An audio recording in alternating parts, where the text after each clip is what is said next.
옛날 옛적 프랑스의 깊은 숲속에는 아주 작은 요정들이 살고 있었습니다. 그들의 이름은 피콜레트였고 그들은 숲의 평화를 지키는 역할을 맡고 있었습니다.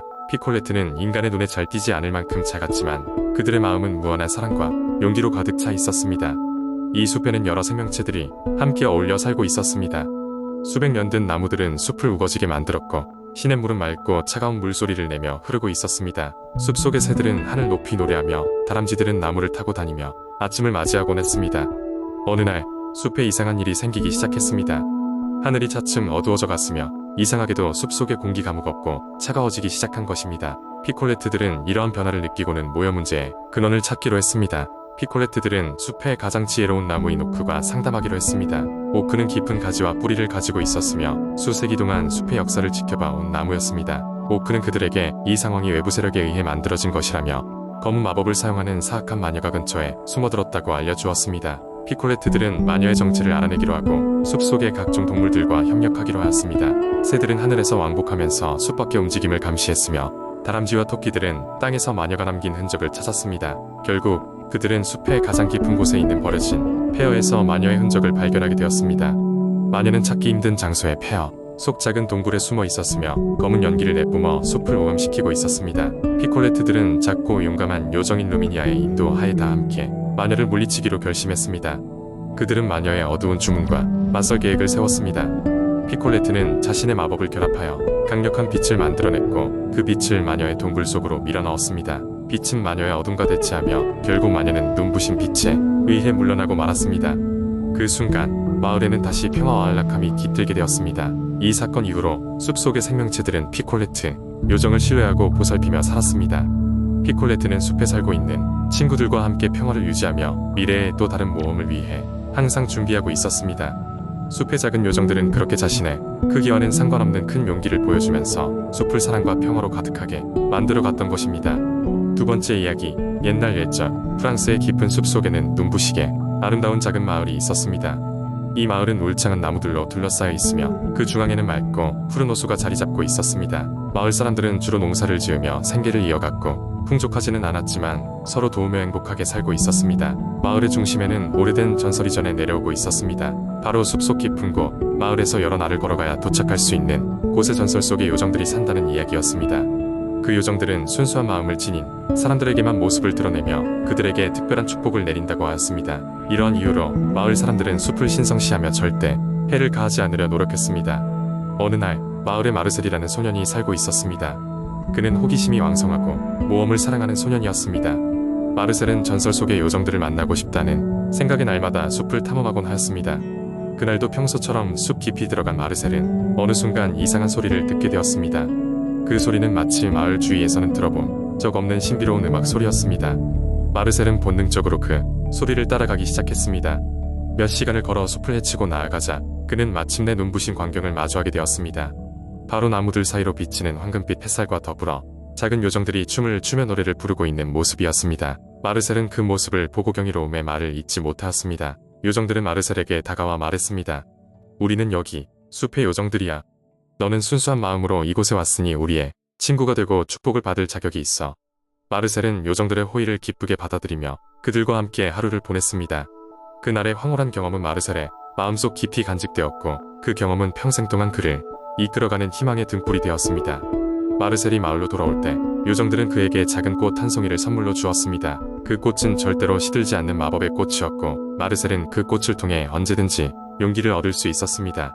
마르셀은 이 꽃을 마을 사람들과 함께 나누며 전설 속 요정들의 존재와 그 놀라운 축복을 알렸습니다. 그리고 그 후로도 많은 세월이 흘렀지만 마을 사람들은 마르셀의 이야기를 세대에 걸쳐 전해 내려왔고 그들은 여전히 숲을 아끼며 요정들의 축복을 믿고 살아갔습니다. 그 숲은 영원히 신비로움과 경이로움의 장소로 남아 사람들에게 상상력과 꿈을 안겨주었습니다. 세 번째 이야기, 옛날 옛적 프랑스의 작은 마을에 신비한 힘을 가진 마법의 나무가 자리를 잡고 있었어요. 이 나무는 그 자체로 굉장히 특별했기 때문에 늘 사람들의 관심을 끌었어요. 마법의 나무는 수백 년을 살아왔기에 그동안 세상을 바라보며 여러가지 지혜를 축적해왔죠. 마을 사람들은 나무를 통해 날씨를 예측하거나 농작물의 상태를 점검하곤 했어요.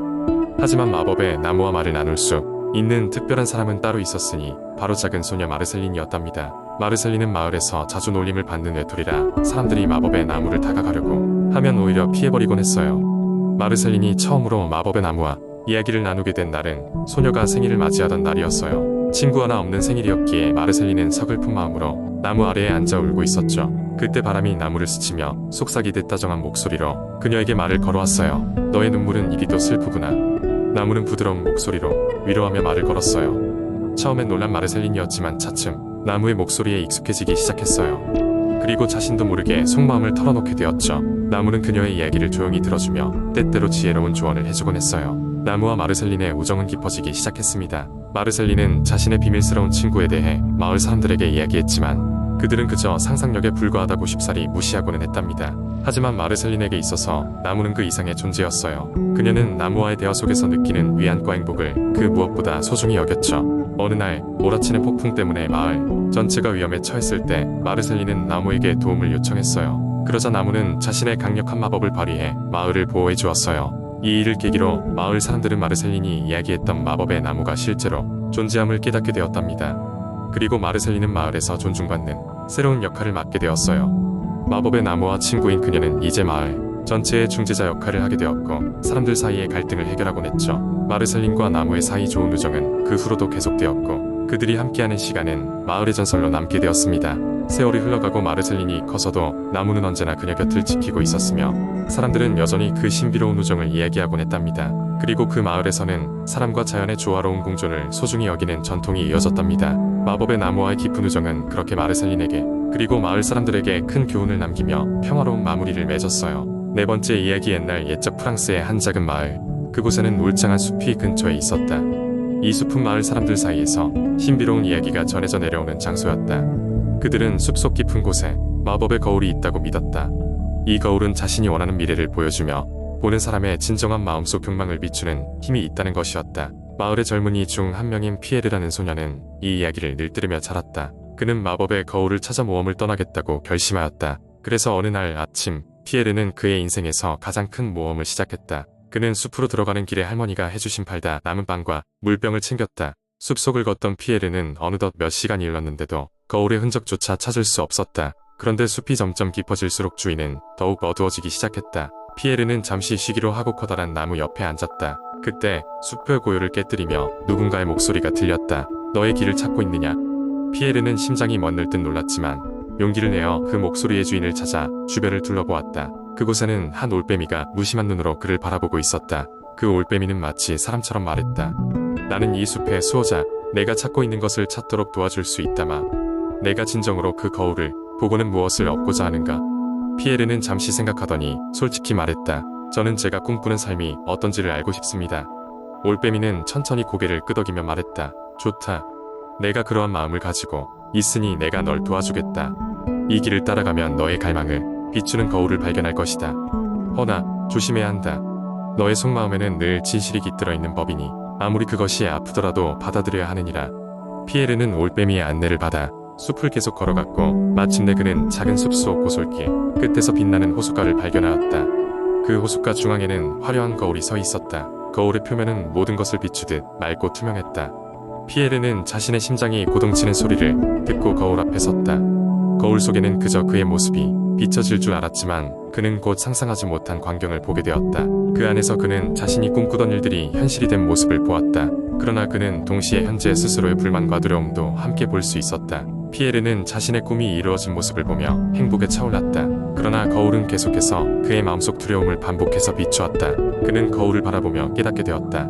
행복은 얻는 것만으로 결정되지 않았다는 것을. 중요한 것은 그러한 꿈을 추구하는 과정, 그리고 그 과정 속에서 자신의 내면의 두려움을 어떻게 극복하는가였다. 결국 피에르는 거울 앞에서 무릎을 꿇고 눈을 감았다. 그리고 그는 스스로에게 약속했다. 자신이 진정으로 원하는 삶을 이루기 위해 두려움에 맞서 싸우고 스스로의 꿈을 현실로 만들기 위해 노력할 것이라고. 피에르가 다시 고개를 들었을 때 거울은 단순한 거울 노편에 있었다. 그는 웃으며 숲을 떠났고 마을로 돌아온 후로 자신의 삶을 새롭게 바라보기 시작했다. 그의 마음에는 숲속의 마법 거울이 늘 그를 지켜보고 있다는 믿음이 자리 잡고 있었다. 이는 그가 살아가며 마주하는 시련들을 이겨낼 수 있는 큰 힘이 되어 주었다.